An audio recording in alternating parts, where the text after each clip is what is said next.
What's going on, world? Peace and blessings. Appreciate you tuning in today. Have a dope episode in store, so let's get straight into it. So, you may or may not know, but it's election season. How can you not know? And this year, like every other election, it is the most important election of our lifetime. And with this year, even more, that may be the case. However, with that being said, every year becomes the same responsibility of having to go out and vote, right? And especially within the black community. And similar to 2016, we have two candidates that are not the strongest candidates, and we get to this whole lesser of two evils, right? And this whole idea that, I know a lot of people hate Trump and, have to get Trump out of office by any means necessary. And it's just, addition by subtraction, doesn't matter who the other person is, as long as they're not Trump, that's the betterment for our country, right? And I know psychologically for a lot of people, just having Trump not in office will make them feel better. And I get it. I understand it, right? I get the logic. However, sometimes it's not that simple. And especially when the other candidate is someone who has a very flawed history. And especially when we just, went through a whole cycle of Black Lives Matters, speaking about racial injustice and disproportionate laws and rules and regulations that affect black people, right? Then you have someone like Joe Biden, whose career is flooded with, unfortunately, a lot of negative racist policies and legislation and white supremacist action. And he's the candidate that we're putting out against Trump. And then we play this whole moral, ethical Olympics that somehow, some way that Joe Biden is ethically and morally a lot better person than Trump and is light years difference. And I was like, no, I don't buy into that narrative. And now I'm going to do a video later on more extensive on Joe Biden, so I'm not going to go into that right now. But there is always a choice.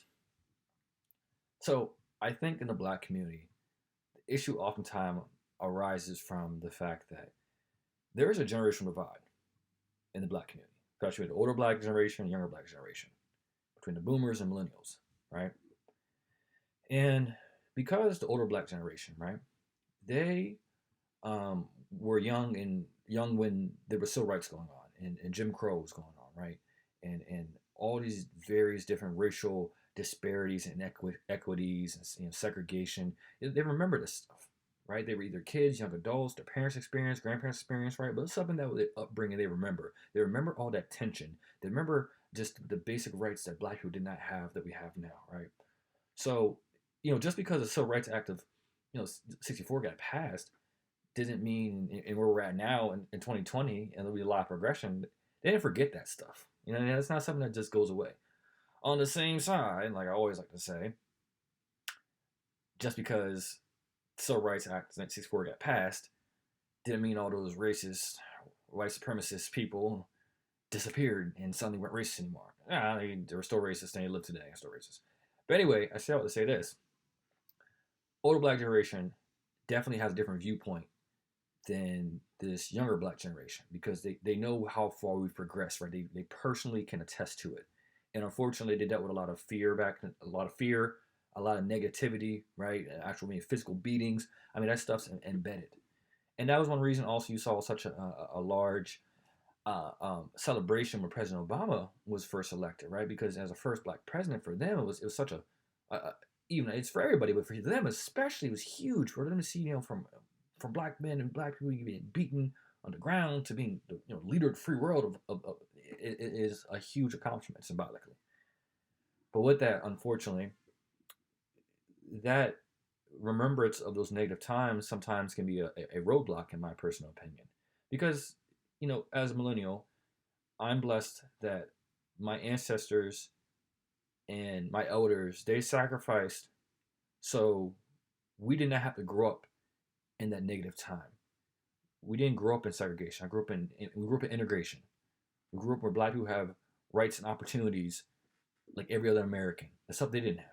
We grew up where we're not being beaten. We grew up when we have rules and regulations that protect us. We don't live in that oppressive way, right? So because of that, right, I'm very blessed for it, but that's because they sacrificed for us to have for that privilege. So I don't have to look over my shoulder and remember the negative times. I can be respectful of it, right? but I didn't experience that. I didn't get beaten. I don't have the times of being spit on or called an N-word. That stuff didn't happen. That stuff didn't happen to us because we didn't grow up in that time period. And so, because the older black generation oftentimes remembers those negative times, right? They kind of live in this fearful aspect. You know what I mean? When like, especially when Trump, that's one thing I think feeds into it because Trump represents to them like the old white people of their times and like beat them up and stuff. And that whole aspect, that attitude. And so that's what like it's extra fear thing. But it's 2020. And that's the part we gotta realize though. So let's say this, when the older black generation sometimes will, also try to shame the young black generation for not voting. And I get it because voting is a very important right that, for a long time we didn't even have. And, to have access to that, we should always exercise our right. But I would say that our ancestors fought for us the right to choose to vote because on the flip end for our black generation, look, y'all been voting for the same kind of lame politicians for the past 20, 30 plus years. The same politicians year in, year on out. 95% of the time you're voting a Democrat politician. And time again, you guys never challenged them to create legislation, policies, or tangible stuff to impact and help the black community. You never threatened to hold your vote if a certain policy was not passed. And so time and time again, you voted the same people and got the same results. So I'm gonna call what it is. You guys also have a hand in the situation we're at now because it gets very subservient voting for the same people time and time again and never challenge and provide for your community. And the younger black generation, we're getting left with the responsibility to almost clean up the mess that was created. Now, again, I'm not going to act like racism, white supremacy doesn't definitely impact it, regardless of what black people voted, it played a factor. But you guys never challenged these politicians at all. You never did. No.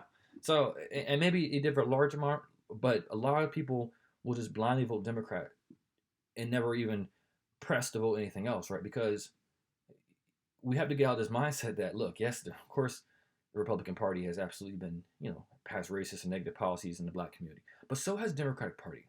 There's a lot of racist Democrats just as much as racist Republicans. And we got to break that stigma that somehow, some way, one party's better than the other. One party's allyship. No, the Democratic Party is not our allies, and they don't want black people to be self-sufficient. That's not their goal. They like to use black people for our votes. The party of the poor, party of the needy, right? And if we become self-sufficient and not needy and not poor, then they don't have our vote. So we have to stop looking at the exploitation that happens in the black community because there always is a choice. And especially going to this election, like I said earlier, someone like Joe Biden, who for years and years on out, didn't accomplish a lot as a politician in 40 plus years, but he is behind a lot of policy legislation that's negatively impacted and hurt the black community. And that's an objective fact. At the end of the day, Joe Biden has passed, upheld, supported, and pushed legislation and policy that's racist and white supremacist rhetoric behind it that's negatively, disproportionately impacted the black community. And when I say that, doesn't mean that's an endorsement of Trump somehow, some way. People get in this whole, you can't criticize Joe Biden that and supporting Trump. Like, nah, I call both of them trash. But the problem is, you guys, a lot of people are not consistency. We're calling it racism. That's the reason why I realize now with Joe Biden getting this endorsement and people just blindly supporting him is a real telltale for me that racism and white supremacy is never going to go anywhere because even though as much people are against it, they make excuses and will let people pass that have negative white supremacist history as long as you like them. Or if you can't politicize it, then it doesn't exist. And that's one thing I realize is where you have to be consistent on it. It doesn't matter if you like that person. It's always to be like a joke that like a racist person like, oh, I'm not racist, I have a black friend.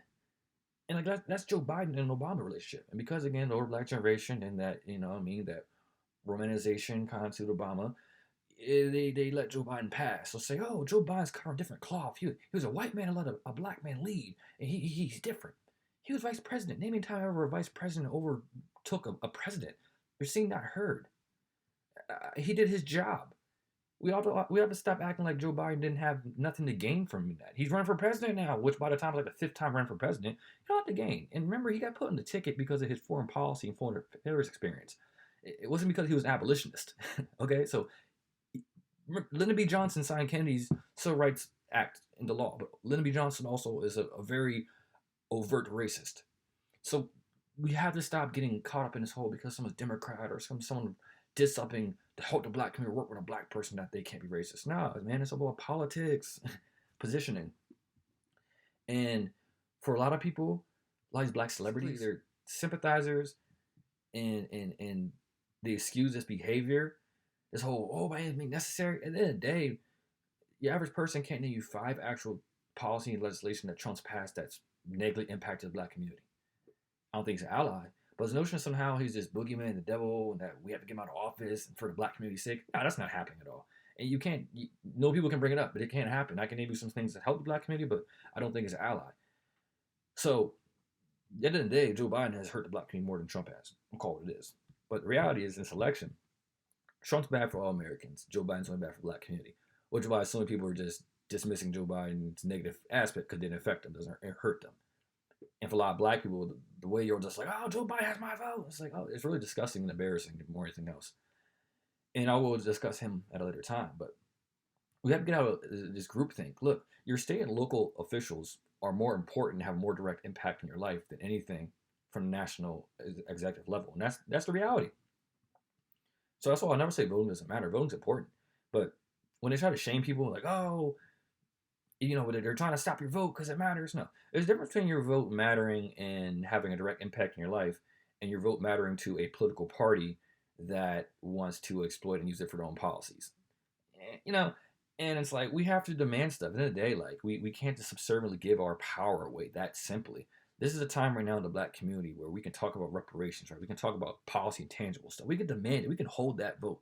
But the fact we're just giving it away so simply because of this boogeyman, which really doesn't exist, because in the day, Trump's a symptom of this country. Okay, so he'll be gone, but the symptoms and stuff will still be here. So we don't have tangible policies in place. With Joe Biden coming in, nothing's going to change. It's just this psychological difference, but that psychological difference doesn't create actual change. So we really need to understand what we're dealing with. And again, we're setting very bad precedents by overlooking someone's white supremacist history and rewarding them with a presidency when all they've done is hurt the black community. It's very revisionist history. It's people overlooking a lot of selective hypocritical anger, and it's very remarkable to see. And we should never be shamed into thinking we don't have a choice. In 2012, I did not vote for president. In 2016, I did not vote for president. In 2020, I will continue to not vote for president, more than likely. I will absolutely vote for my state and local officials. You can agree or disagree with my choice, but my ancestors give me the right to choose. And I'll never sound like a slave talking about, oh, I have a choice. You always have a choice. Stop getting caught up in propaganda and revisionist history that makes you think you don't have a choice, especially with the black community. We always have a choice. So I want people to be aware of that, understand, and do your research, do your Google. Stop falling for people who are just going to tell you partisan ways. They tell you, get out and vote. If I said to people, all right, I'm going to go vote all Republican, you going to have that same energy to tell me to go vote? No, you want me to go vote Democrat. That's not a better solution. Neither is Republican, but it's not a better solution. So I don't subscribe to that. We'll get into that later on in another video. But we have to be independent with our way of thinking and really be free agents. This is the time to hold the vote. This is the time to demand and have actual policy legislation in front of us. But until then, until we start being consistent and calling stuff out, we'll be caught in the same unfortunate conditions. So that's my spiel on this today. Make sure you check out my podcast on iTunes, Well Connected. Stay tuned to next week's episode.